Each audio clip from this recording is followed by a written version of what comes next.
সম্মানিত উপস্থিতি, কেমন আছেন আপনারা? আলহামদুলিল্লাহ আলা কুল্লি হাল ওয়া ফি কুল্লি মাকান। এটা একটা দ্বীনি মজলিস, তো দ্বীনি মজলিসের আদব আছে। দ্বীনি মজলিসের আদব রক্ষা করে বসতে হবে। আপোষে কথাবার্তা বলা যাবে না। রাজি আছেন? মোবাইল ফোনে বেশি ব্যস্ত হওয়া যাবে না। আমার ভয়েস কানে যাচ্ছে যথেষ্ট, আমাকে দেখতেই হবে জরুরি না। যেখানে আল্লাহ এবং তার রাসূল সাল্লাল্লাহু আলাইহি ওয়াসাল্লামের কথা আলোচনা হয় সেখানে উচ্চ স্বরে কথাবার্তা বলা জায়েজ নেই। আল কোরআন সূরা হুজুরাত আয়াত নম্বর 1 থেকে 4 পড়ে দেখেন। যেখানে রাসূলুল্লাহ সাল্লাল্লাহু আলাইহি ওয়াসাল্লামের কথা আলোচনা হচ্ছে, আল্লাহ পাকের কথা আলোচনা হচ্ছে, বিনা প্রয়োজনে অযথা উচ্চ স্বরে চিৎকার করা, চেঁচামেচি করা, ভয়েস উঁচু করা জায়েজ নাই।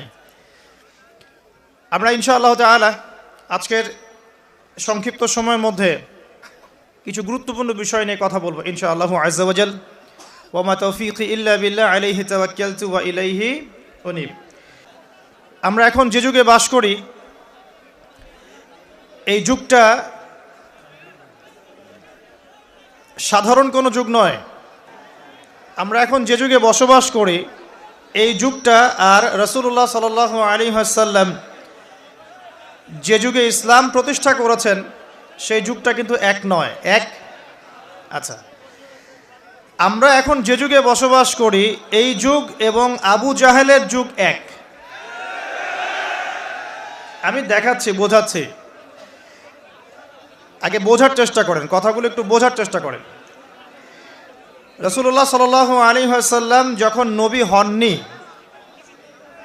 রাসূলুল্লাহ সাল্লাল্লাহু আলাইহি ওয়াসাল্লাম যখন নবুয়ত পাননি, মক্কায় আইয়ামে জাহেলিয়াতের মধ্যে তিনি বসবাস করছেন। আমরা ওই যুগটাকে আইয়ামে জাহেলিয়াত বলি না। কেন বলি? আমি কয়েকটা কারণ বলছি।